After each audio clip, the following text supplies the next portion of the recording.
Ito channel 3. Ayan oh. Ayan, nakalabog siya, pambira. Kanina wala eh. Namamali ako, pasensya na.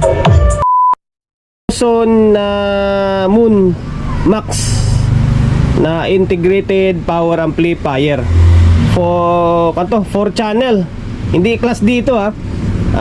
Class AB lang siya, pero naka 4 channel siya. Yan, Joson Moon Max na integrated power amplifier. Kasi malakas na ito, power amplifier. Tapos meron lang siyang tone control, kaya integrated siya. Integrated power amplifier. Okay, ayan. Ito yung mukha niya. Pahanging portion ko muna. Siyempre, channel 1, channel 2, channel 3, channel 4 na control. Tapos may indicator dito sa may biometer niya o level meter. Tapos ito yung display sa may mga inputs or mode niya. And then may Bluetooth na ito. May Bluetooth siya oh. Ayan, kasi mayroon siyang BT. Yan, mic. Ito, treble, mid, bass, delay, echo, mic volume. Para naman sa may volume ito kasi meron siyang mic input, mic 1, mic 2. Tapos treble, mid, bass, and then music volume para sa may tone control niya. Okay? O, yan lang, mabilisan lang. Tapos meron siyang dalawang transformer. Kasi nga naka 4 channel ito. Isang transformer is 2 channel, isang transformer is 2 channel. Okay? Tapos siyempre meron din siyang dalawang supply. Ito para sa 2 channel or channel 1, channel 2. Ito naman channel 3, channel 4. Tapos ito yung pinaka board niya. Ayan. Bali meron siyang tagto 2 pairs per channel. Ayan, 2 pairs per channel siya. Naka MGL na 21193, 21194. Okay? 1 and 2, 3 and 4. Ngayon, sa totoo lang guys, meron pa akong ginawang video na gito na hindi ko pa na-upload kasi hindi ko pa siya nagawa. Halos same lang sila ng issue. Okay? Hindi tayo naninira ha. Kung ano yung nakikita natin, yun lang yung sasabihin natin, yun lang ipapakita natin sa video. Okay? Kung lang naman tayo, ito kasing content natin eh. Lahat naman ng brand pinapakita natin eh. Wala naman tayo kinikilingan kumbaga eh. Kung yun lumabas sa tawas, edi yun lang sasabihin natin. Butas din. Oh. Di ba? Butas din ito. Channel 1 and 2. Dito naman nari, mukhang bingkong din. Sibak din yung mga fuse dito. Sibak din yung mga fuse. Mukhang dali rin ito. Ang kagandahan lang, hindi siya nabutas. Pero mukhang dali din. Sibak din yung mga fuse niya eh. And then isa sa factor na tinitingnan ko rito is na overload siguro. Maaring na overload. Di lang natin alam kung anong pinaka cause or pinaka pinanggalingan ng pagkasira ng itong unit. Pero maaring overuse or na overload siya. Okay? Yun lang. Ang point na naman natin dito is kung paano siya gawin eh. Ngayon, dahil butas ito, dito muna tayo, channel 1. Ipauli natin tong channel 2. Wala naman tayong, kung tutusin, wala tayong pagpilian. Para sila naman natin gawin to eh. Pero dito tayo sa may sunog na board or butas na board. Ito. Sana magawa natin. Shoutout muna kay Sir Philip Apolinar. Ayan. Anguno, Rizal. Sir Philip Apolinar. Yun, shoutout sa inyo, sir ha. Yung isa parang taga Antipolo yata yun. Kakalapit lang sila. Tanggal ko na yung board ng channel 1 and 2. Okay, ito butas talaga siya oh. Literal na butas. Halos pare sila nito. Dito lang siya banda na sa butas. And then dito, ito naman wala dito sa may baba. Pero dito, butas dito, kabilaan naman siya. Okay. Minsan, isa sa tinitingnan ko ng disadvantage kapag nakadapa yung pyesa, once na nasunog siya, aabutin yung board, nasusunog pati yung board. Unlike sa mga dating mga amplifier na nakatayo yung pyesa, once na masunog, hindi naapektuhan yung board. Dito kasi naapektuhan yung board eh. Sunog pati yung board kasi inaabot niya. Okay? Yan oh, butas talaga siya oh, literal na butas. Ngayon, baklasin ko muna itong mga bloke and yung mga sunog niyan para matrace natin kung saan pumunta yung linya. And then sa ganitong sitwasyon, malamang ubos tong output nito.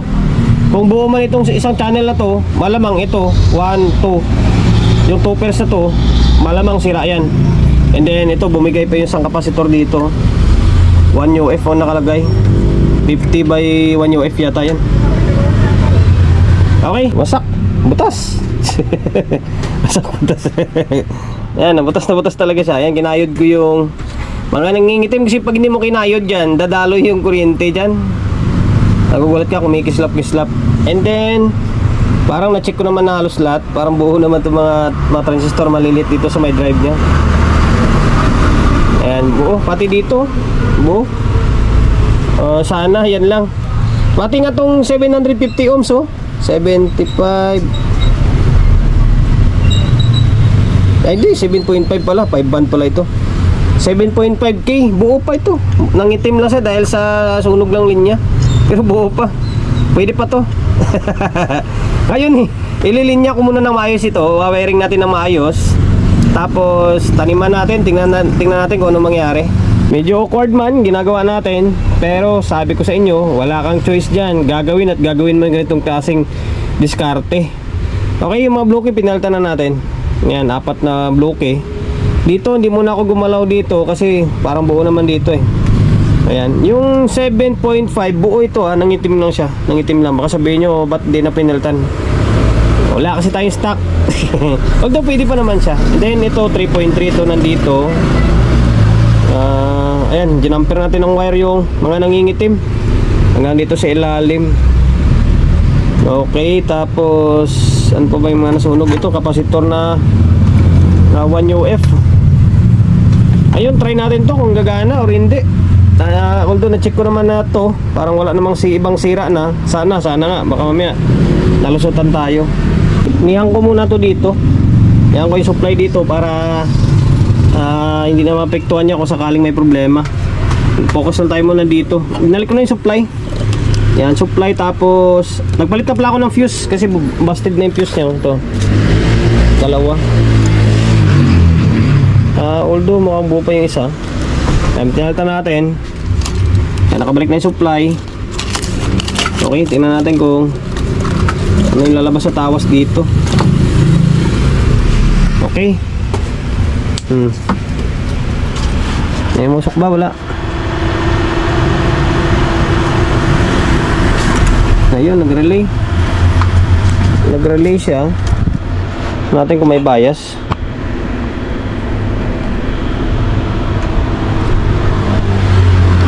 Natin kung may bias. Ito, sana meron. Ala, ba't walang bias to? Wala. Baka walang bias to kapag walang output. Meron dito, sa drive, oh. Baka ganun talaga sa design nito. Meron. Try natin lagyan ng kwan. Minute. Medyo mainit nga. Ayan, hindi naman.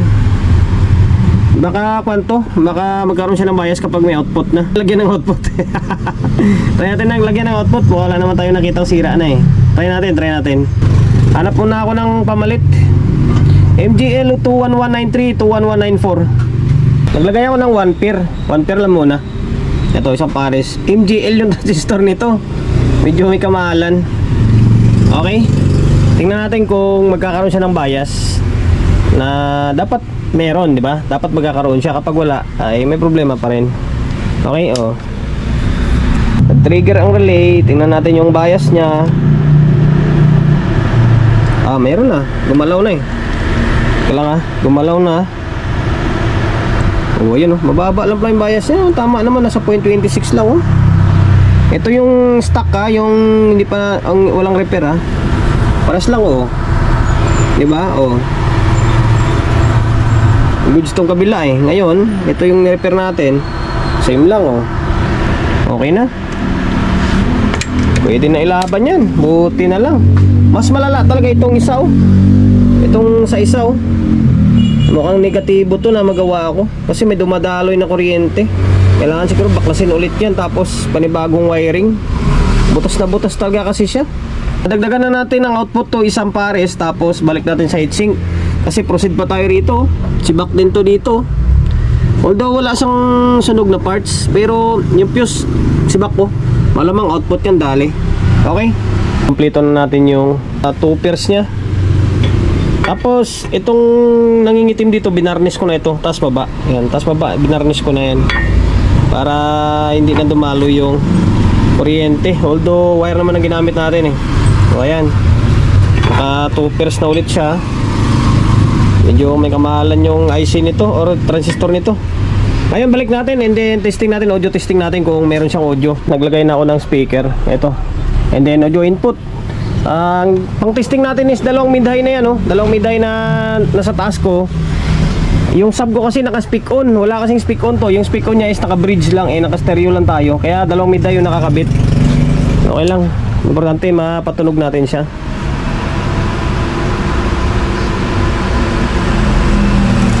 Ayan, nag-relay. Ito yung audio source natin, cellphone natin na isa. Oh, meron. Powered by Solid Sheet Electronics. Channel 1. Solid Sheet Audio 5 of San Joaquin, Iloilo. Makan pala ito. Maganda to sa vocal. Mabukal yung tunog niya. Powered by Solid Sheet Electronics.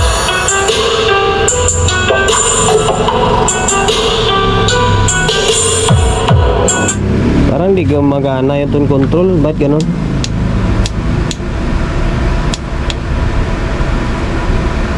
Parang hindi gumagana eh. Teka lang ah, hinahanap ko yung kwan. Baka may mali ako. Ayan. Sige nga.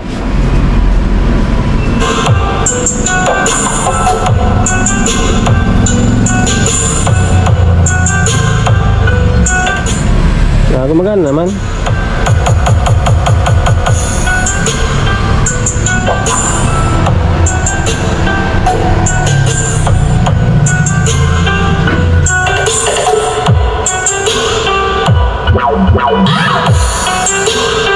Kung gusto mo siyang i-base, ilupas mo siya. Ayan, lupas. Ano yan nyo? Wala, hindi nyo marinig kasi kalabog lang. Okay, working na. Ngayon, proceed tayo dito sa may 3 and 4 kasi sibak na yung kwan niya, oh. Sibak yung fuse, sigurado dali ring output yan. Ngayong channel 2 and hindi, channel 3 and 4 pala. Kung mapapansin, hindi na gano'ng makita sa camera natin, sibak tong fuse, putol. Pakita ko sa inyo, ito, continuity tayo. Wala, oh, open. Yan, open. Open. Tapos kapag i-check mo to dito, parang wala namang shorted. Wala naman, oh. Sana na-open lang yung fuse. Yan, buo naman. Buo naman, oh. Buo, parang wala namang shorted. Baka na-open lang yung fuse. Try natin. Try ko munang palitan ng fuse. Tingnan natin kung anong mangyari. Palitan muna natin to kasi parang wala akong makitang shorted eh. Try muna natin palitan. Nagpalit na ako ng fuse and then sinalang ko na agad para mas mabilis yung video natin, di ba? Ito yung mga fuse, oh. Nabasag pa yung isa. Ito, nabasag pa. Okay, ayan, bago na yung fuse, ha. Hinaltan na natin yan. Sana yun lang ang problema. Sana. Para hindi tayo pahirapan. Ito, tinanggal ko to. Yan, tinanggal ko muna para safe in case na may problema dito. Eh di, dito, naka-standby lang siya. Di ba? Yan lang diskarte dyan.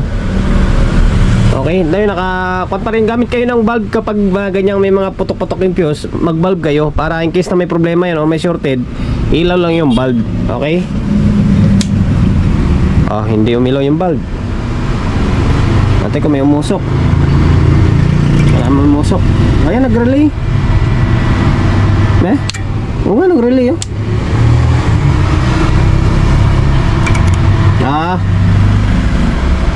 Alam ko na. Hindi pala nakakabit eh. Bit natin yung supply muna. Bira ka, oh. Walang supply. Nihang ko pala kanina to. Yan. Yung AC ang nihang ko eh. Para hindi magkakaroon ng stock yung yung capacitor. Kasi pag yung dito lang yung ihang mo, dito sa may secondary, magkakaroon ng stock yung capacitor. Kaya ito, easy lang yung binunot na rin. Okay? Sana yun lang. Oh. Wala talaga oh. Pati ko mag-relay. May nag-relay. Di ba? Paswerte pa tayo. Yan, may supply na oh, may relay. Tingnan natin kung may biasing siya. Baka nadamay lang siguro pagputok ng fuse dito. Pag sira dito, nadamay lang siguro dito. Hindi ko lang alam kung ano talagang nangyari. Bakit bumigay yung fuse. Mas maigi ngayon ganyan eh, na yung fuse yung bumibigay ay sa masunog yung board. Maganda yan, aktibo yung fuse nya.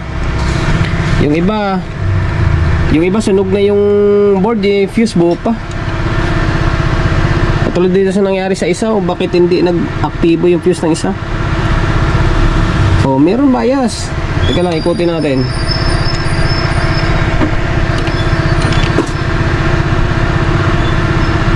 Oh, meron oh. Nasa 0.25 lang nga to. Medyo mababa na konti ito dito. Oh. Meron. Goods pa. Fuse lang yung nadali. Swerte naman. Ay, balik ko na yung pinaka-board. Tinornilyo ko na rin syempre. Naglagay na tayo ng speaker. Dito yung 3 and then 4 is nasa ilalim na binding post. Hindi pala siya naka-speak on ha. Binding post siya. Tapos yung input pala nito is naka-kwan lang. Itong sabihin natin yung right mo is channel 1 and 2. Yung left mo is 3 and 4. Kumbaga naka-mono siya. Okay? Ayan. Ngayon. Okay.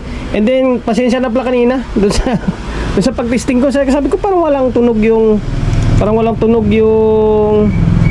ano tawag nito, yung bass.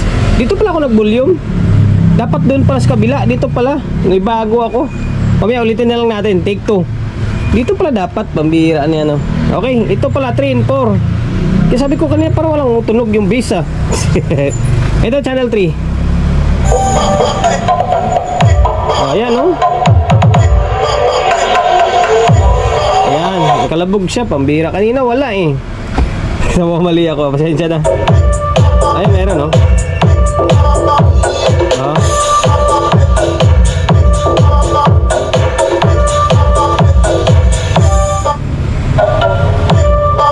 Okay, working siya. Working na. Ngayon, lipat natin. Lipat ko lang yung speaker sa may 2 and 1. Channel 1 and 2. Tapos dito pa tayo mag-control. Pambira oh. Meron talaga yung 1. Hindi mo kabisado. Ignorante kumbaga. Dito pala. Pambira oh. Ito. Ulitin natin. Take 2. Channel 1 and 2. Dito pala treble, mid, and then bass niya. Nandito pala. Wala pala dito sa may kabilang side. Akala ko magkakasama sila lahat. Individual pala. Treble, mid, bass. Ito para sa may channel 1 and 2. Ito delay, echo, and then mic para dito sa may mic input. Okay, review na lang natin ulit.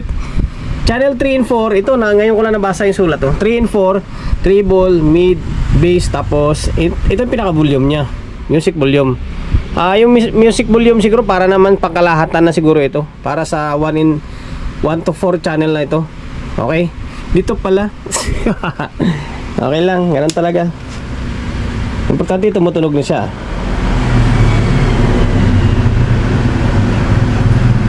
O, ayan. Ito, channel 1. Channel 2. Lagyan natin ng bass. Ayan o. Okay, may mid na bass na siya. O, mid. High.